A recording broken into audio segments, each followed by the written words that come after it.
Every streak has an and, आप सुनते होंगे। लेकिन घर में जीतने की स्ट्रीक टूटने के ऊपर भारतीय मीडिया अपने सुपरस्टार्स को गालियां देगा, यह आपने सोचा नहीं होगा। वो शुभंकर मिश्रा साहब की एक बड़ी फेमस लाइन है ना, जब पाकिस्तान बांग्लादेश से पिंडी में हारा था तो उन्होंने कहा था बहुत निकले मेरे अरमा लेकिन फिर भी कम निकले। पाकिस्तान टीम जब पिंडी स्टेडियम से निकली तो ये पाकिस्तान के ख्यालात थे।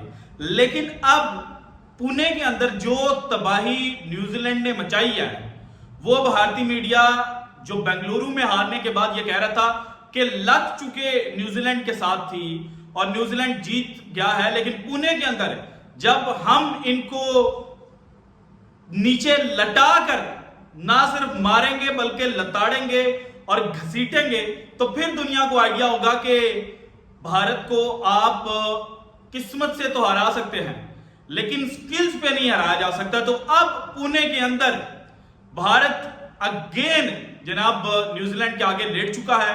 वो भारतीय मीडिया जो पाकिस्तान का मजाक उड़ाता था, उन्होंने अपने सुपरस्टार्स को गलीज तरीन गंदी तरीन गालियां, जहन्नम की लानत तो आप सुनते होंगे ना, अक्सर जोकर्स के ग्रुप की जानिब से अपने प्लेयर्स के लिए अल्फाज इस्तेमाल किए जाते थे, लेकिन अब जहन्नम की लानत से आगे बढ़कर जो गालियां हैं वो दी गई है। किस तरह से अपने खिलाड़ी को डिसरिस्पेक्ट किया गया है भारतीय मीडिया की जानिब से, ये डिटेल्स आज की वीडियो में मैंने आपके साथ शेयर करनी है। इसके अलावा जो भारत की स्ट्रीक एंड हो रही है, ऑलमोस्ट हो चुकी है, क्योंकि जो साइंस हैं उन्हें की विकेट के वो भारत के लिए कुछ साजगार नहीं है, और जो पुराने स्टैट्स हैं उन्हें क्रिकेट स्टेडियम के, हालांकि वहां पर सिर्फ 2 टेस्ट मैचेस खेले गए हैं, दोनों मैचेस जो हैं उसमें जनाब भारत ने अच्छा खेला, लेकिन अनफॉर्चुनेटली एक मैच में 2017 में ऑस्ट्रेलिया के हाथों उनको शिकस्त खानी पड़ी थी। फिर यहां पर जो उन्होंने सेकंड मैच खेला वहां पर जीत हासिल की और अच्छे मार्जिन के साथ जीत हासिल की थी, लेकिन चौथे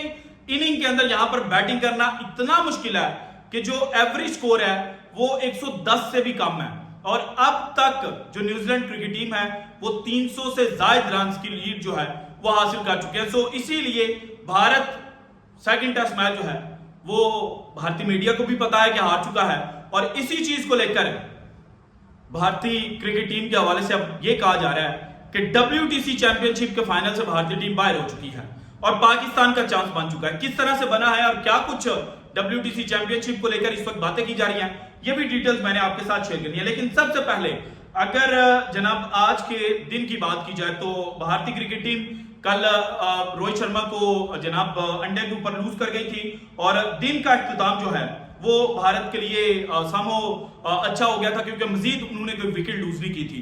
और आज जब अभी सेकंड डे जो है उसका फर्स्ट सेशन अभी शुरू होना था, तो मैं भारतीय मीडिया को देख रहा था, वो बड़े पॉजिटिव थे, और पॉजिटिव से भी बढ़कर एक भारतीय मीडिया के ऊपर ही कमेंट सेक्शन के अंदर एक कमेंट आया, और उस कमेंट के अंदर लिखा गया, उनसे पूछा गया कि लीच वर्सेस नीच मैच कब खेला जाएगा। तो बड़े खुश होकर वो कह रहे थे जनाब ये 10:30 बजे शुरू होगा, क्योंकि इंडियन स्टैंडर्ड टाइम के मुताबिक 10:30 शुरू होना था, तो इस तरह से होगा उस तरह से होगा। मैं बड़ा हैरान हुआ कि यार आप इतना बड़ा नेटवर्क चला रहे हो तो आप एक शटअप कॉल नहीं दे सकते कि इस तरह से किसी को जनाब बुलाते नहीं है। लेकिन चूंकि उनके जहनों के अंदर घमंड था, गरूर था, तो फिर कुदरत ने कहा कि आपको जरा जमीन के ऊपर लाते हैं। और जब भारतीय क्रिकेट टीम खेलने के लिए आई तो फर्स्ट जनाब जो ओवर्स थे उनके अंदर शुभमन गिल और यशस्वी जायसवाल ने अच्छी बैटिंग की, लेकिन फिर जो मिचेल सेंटनर हैं उनके हाथों 50 के ऊपर जाकर भारत की दूसरी विकेट गिरी। शुभमन गिल LBW हुए, उसके बाद जनाब अब इस तरफ 2 मजीद ओवर गुजरे थे, तो मिचेल सेंटनर जो हैं उन्होंने द किंग कोहली को मैदान बदर कर दिया, और किंग कोहली समझ ही नहीं पाया कि ये बॉल किस तरह की थी, हालांकि फुल टॉस बॉल थी, और एक के ऊपर विराट कोहली आउट हुए।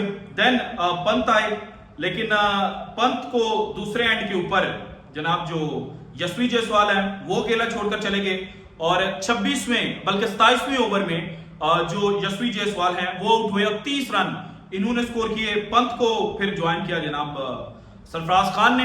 पिछले टेस्ट मैच की जो भारत की सेकंड इनिंग थी उसमें 150 रन स्कोर किए थे, यहां पर भी आगाज उनको अच्छा मिला, लेकिन फिर जो जनाब पंत हैं वो उतनी देर में सरफराज का साथ छोड़कर चले गए हुए थे और 18 रन जो पंत हैं उन्होंने स्कोर किए।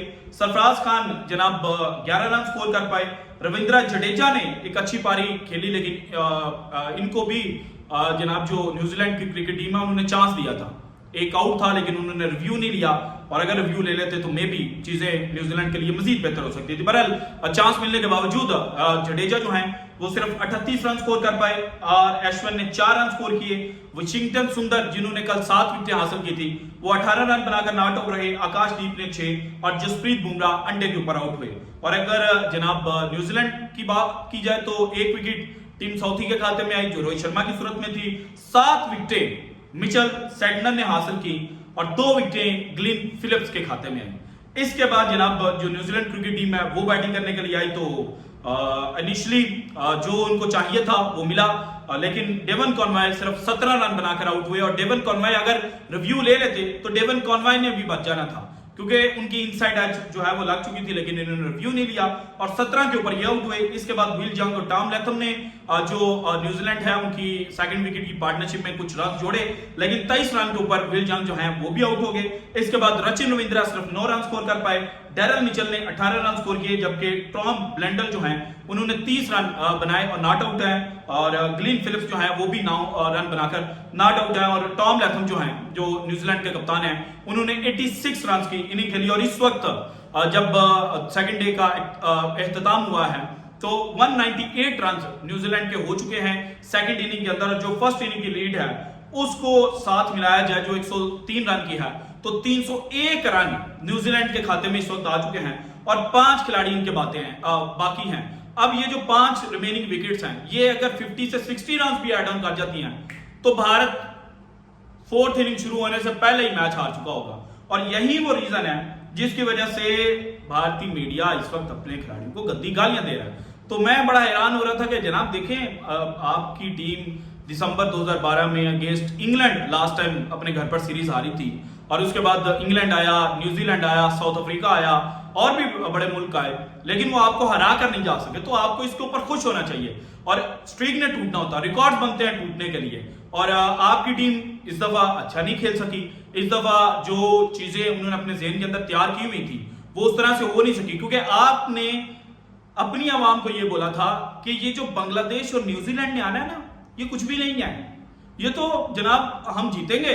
और जो बॉर्डर गावस्कर ट्रॉफी है वो शुरू होने से पहले ही WTC चैंपियनशिप के जो फाइनल है उसमें हमारी जो बर्थ है वो पक्की हो चुकी होगी, यानी कि हमारी जगह पक्की हो चुकी होगी। लेकिन कुदरत ने कहा कि ठीक है यार, आप बांग्लादेश से जीत के, अब बांग्लादेश उतनी स्ट्रांग नहीं थी, पाकिस्तान को हराया जरूर उन्होंने, लेकिन फिर भी वो जनाब उनका लकी डेज थे, उनकी पाकिस्तान से बेहतर क्रिकेट खेलना थी, लेकिन भारत की निस्बत वो क्रिकेट बेहतर नहीं खेल पाए, इसलिए भारत उनसे जीत गया। लेकिन न्यूजीलैंड ने बताया कि जनाब हम भी जो वर्ल्ड WTC चैंपियनशिप है फाइनल है ना उसकी दौड़ में अभी शामिल है। और अब चूंकि 2 मैचेस, एक मैच तो भारत हार चुका है और दूसरा मैच हारने की कगार पर है, तो ये भी अगर मान लिया जाए कि भारत हार गया है तो फिर इनके पास बाकी बचे 6 मैचेस और 6 में से 3 मैचेस इन्होंने जीतने हैं। थर्ड टेस्ट मैच अगर भारत बिल्कुल जनाब पाकिस्तान की तरह पॉलिसी चेंज करके पहली ओवर से स्पिनर्स के लिए साजगार विकेट बनाता है तो वहां पर जीता है, तो फिर भी जो बॉर्डर गावस्कर ट्रॉफी है वहां पर इनको 2 मैचेस जीतने पड़ेंगे। और 2 मैचेस इस दफा इस भारतीय टीम के साथ जीतना वहां पर नामुमकिन है। और जहां तक पाकिस्तान की बात है, चूंकि अब बहुत ज्यादा जो सोशल मीडिया पेजेस है वहां पर और इसके अलावा जो जनाब चैनल्स हैं वहां पर भी बात की जा रही है कि पाकिस्तान का चांस बन गया है, तो पाकिस्तान का चांस जरूर है, लेकिन उसमें इफ एंड बट्स बहुत ज्यादा है। और यू नेवर नो कि कुदरत का निजाम शायद पाकिस्तान को हेल्प आउट कर जाए, लेकिन चांसेस इंतहाई कम है। अगर आज मुझसे कोई पूछे तो मैं कहूंगा कि 5% चांस है। सो भारत अभी फुली आउट नहीं हुआ, पाकिस्तान फुली इन नहीं हुआ, लेकिन भारत के जो इस दफा वर्ल्ड टेस्ट चैंपियनशिप फाइनल खेलने के चांसेस हैं वो 50% भी नहीं है, बल्कि राइट नाउ अगर कोई पूछे तो मेरे हिसाब से 25 से 30% है।